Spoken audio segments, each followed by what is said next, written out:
It finishes Manchester City 1, Liverpool 1. Let's welcome in, shall we, to the show, Stevie Nicol and Craig Burley. Craig, what happened in the second half? Did they make a deal at half-time? They would just take a point each? Yeah, it was a little bit disappointing, bearing in mind the quality on show. I suppose you just showed the Jesus header, which was probably the best chance. But, you know, the first half, particularly the first 50... I mean, Stevie and I, during the week, we discussed the Firmino Jota situation. You know, Stevie thought Firmino would start. I thought Jota would start. In the end, we were both right, but not in the way that we thought, because Liverpool really come out with the most amazing front line. I mean, it was 4-4-2 or 4-2-4, whatever way you wanted to shape it up. But in the first 15 minutes, literally Liverpool had 4 players in the forward position. They just absolutely swamped City early on. And I actually thought City in the first 15 looked really shell-shocked. I really did. Yeah, they did, Stevie. Liverpool, of course, taking the lead. City getting themselves back into it. But you imagine, from both sides, I would imagine that Liverpool, they're happier with this result. Well, I think so, considering you know, going into this game, all the talk was about how are they going to cope in the centre-back position. Well, the truth is they coped pretty well. They limited the chances that City had. They'll be disappointed that... Listen, I thought for 30 minutes they were by far the better side in the first half, and they'll be disappointed they never took advantage of a lot of little breaks and a lot of little good pieces of play that got them up in the final third, but they couldn't really finish it. But second half, nobody can complain. Both sides looked really tired at the end, and if you're Liverpool, you can't complain at getting a point at City. OK, I understand no one can complain, Craig, but as a viewer, I can complain because it was boring. What happened? Why did it kind of play out that way?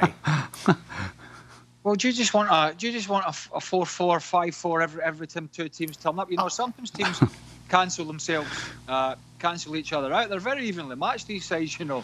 So, you know, sometimes these things happen. I mean, we have seen some bad Clásicos. You have talked about that over the years, so it can happen. And you're not always going to get a 7 or 8 goal thriller when these two teams meet. That's just the way it is. It's very edgy.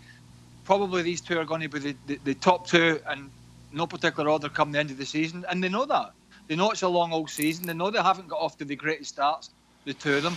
And so it was almost like a chess match in the second half. Yeah, slightly disappointing, but it happens. I'm not an idiot, Stevie. I do understand, obviously. I don't know about that. that occasionally you can have two big teams and they cancel each other out. But the juxtaposition between the opening, say, 30 minutes and then the rest of the game was so different. Well, if you listen to both coaches after the game, they're both talking about the sides being tired and complaining about, you know, not having 5 subs. At some point, we have to start thinking that this is not an excuse. You know, generally we go, well, hold on a minute. You're playing every 3 days. You've got plenty of rest time. But if the more that people like Klopp and Guardiola talk about it, then you have to start taking notice of it. And I think considering the two halves that we saw, other than fatigue, what else do you put it down to? You know, because these are two sides that absolutely want to go and win the game. Liverpool came out the blocks because they wanted to win the game. The way they set the team up, the fact that they had Jota and Firmino, they wanted to win the game. And Pep doesn't go about it any other way. And so you have to start thinking about the fatigue factor. And also Pep made a good point. You know, with 10 minutes to go in a big game like this, you really don't want to take too many chances. You don't want to throw points away that you know you can get, that you've worked really hard to get, and just throw it away by gambling in the later stages of the game. So I think you throw all these things in a melting pot. But the biggest one I think came out of it is definitely the fatigue factor, which I'm not a huge fan of generally, and the fact that they all want 5 subs back for certainly while this pandemic's on. Was it just more about not losing in the end, Craig, as the game went on? Yeah, I think so. And I think they gave each other at times in the first half a bloody nose that they were a little bit more cautious. I mean, Liverpool just walks through that. I mean, the Man City midfield in the first 20 minutes was non-existent. I mean, every time Liverpool picked it up, the 4 players in the front were running at the back 4, almost, you know, 4 against 4. And whilst they didn't take full advantage of that, I think it made City just a little bit or a lot more cautious. towards the end of the game, because Guardiola, he'll take a point.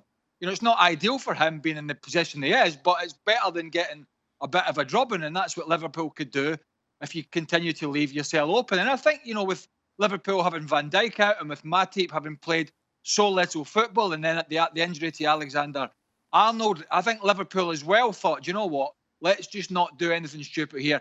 Take a point. We've got the international break coming up.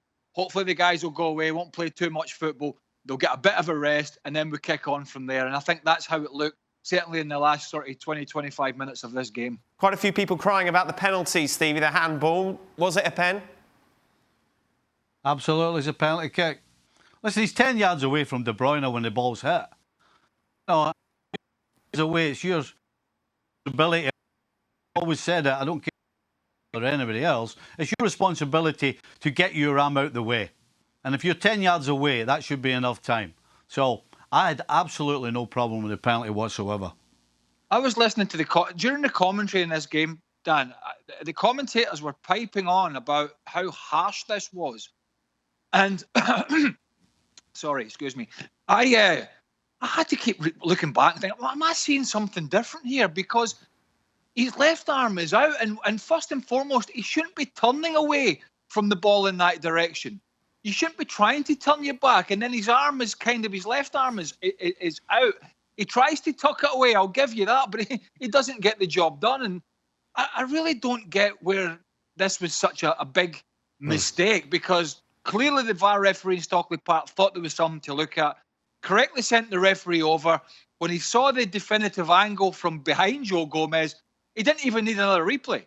And so I don't really know why people are making such a big deal of this. It was a penalty kick, and as Stevie mentioned, the ball travelled a fair amount of distance as well.